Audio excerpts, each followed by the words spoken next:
Hello, welcome back to my channel. This is part 2 of the foster to adopt process. I already explained all the beginning steps, and now for this video we are starting at the point of having a license to foster and adopt. So now you have your license. What happens next is if you had signed up, remember I said in the first video, there are 2 ways to go about the process. You can either foster children, and then if they become eligible for adoption, you become like the first, like you would have priority because they're already in your home, or you can sign up for fostering only specific children who you know are already eligible for adoption, and so you're like in the process for those children. So if you came into the process and you're going to foster children, whomever becomes in need of a place, what happens next is the agency just pops up and calls you and says, hey, we have these 2 children, or this 1 child, or these 3 children, whatever your license says that you can have, because you get licensed for a specific number of children. So they'll just call you and you'll say, yes, I can take them, or maybe you are leaving out of town the next day. So you say, no, I'm sorry, I cannot, but keep me on the list. I'll be back on Friday and I can start taking children, however that goes. One thing I also want to mention too is that in the beginning of the process, when you are signing up, they do ask you if you would like to foster boys or girls, or either, like it doesn't matter, or and also age.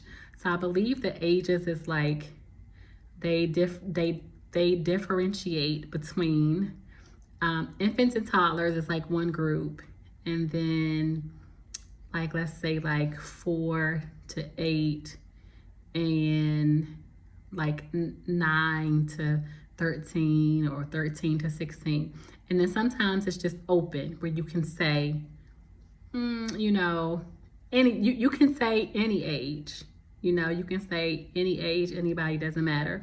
Or you can say 0 to 6, or 0 to 10, or you can say, I don't want a child older than 12, or I don't want a child younger than 5. So you have some flexibility. Now, that does not at all mean that they're not going to call you for children outside of the category that you chose, because it's very likely that you will still get calls for other kids, but you can say yes or no, because the agency needs people badly. In most jurisdictions, there aren't enough foster parents to cover the demand, and so if they have kids coming in, they're going to ask you if you can do it, period. It doesn't matter if you said 0 to 5. If they have a 12-year-old, they're going to ask you, but you can say no. So that's, up to you, but you can say no. They don't like to hear no, but most of the time they are flexible and kind about it, because they want to be able to use you when somebody is in your category. So they want to be able to call you. So most of the time they're going to be polite and accept your no.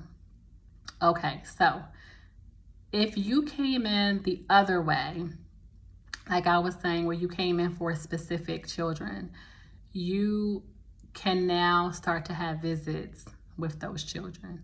So what I did, I had visits with the children in the environment that they were already in with a foster parent. So we had a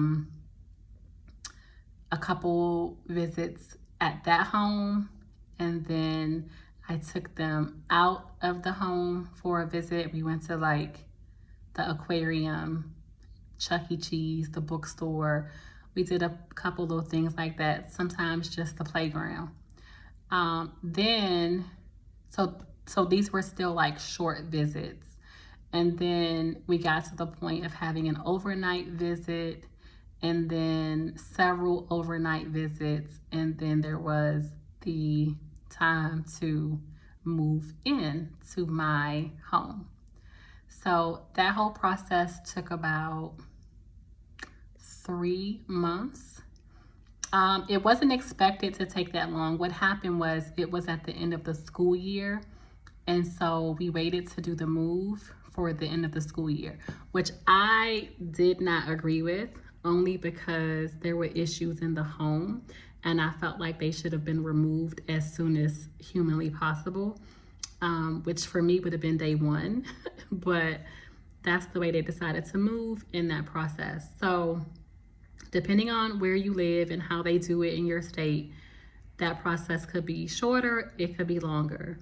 So that's pretty much how all of that occurs with like the visiting and then getting to the point of moving in.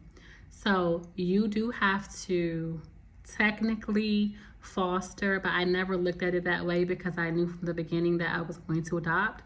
So I never looked at it as fostering, but you do have to foster for 6 months before you become eligible to petition the court for an adoption. And they do that because they want to make sure that the placement is stable and that things are going to work out. So after the 6 months, you can petition the court.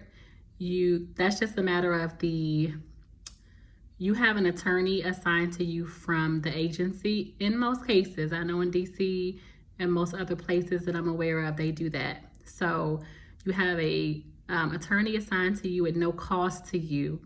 They petition the court, and then you begin your process of adoption, which is having a hearing and all of that, which doesn't happen right away. I believe my hearing was maybe 6 more months down the line. But also, this process for me was happening during COVID, which may have played a significant role in the time frames. So my court hearing and everything was online. So I'll tell you all about that in a different video, how that process went. But that's pretty much what happens after you get licensed and as you're moving towards bringing home your child. And so in another video, I'll discuss how the hearing went. I know people want to hear that, and the services that were available after the adoption. And I'll talk about before the adoption too, and after, and all that stuff, that all the resources and help and different things that were available to me and that are still available to me now, even 6 years later, because there are some resources that you keep long term. So that's in another video. I think I'll end this one here and see you again soon. Don't forget to subscribe.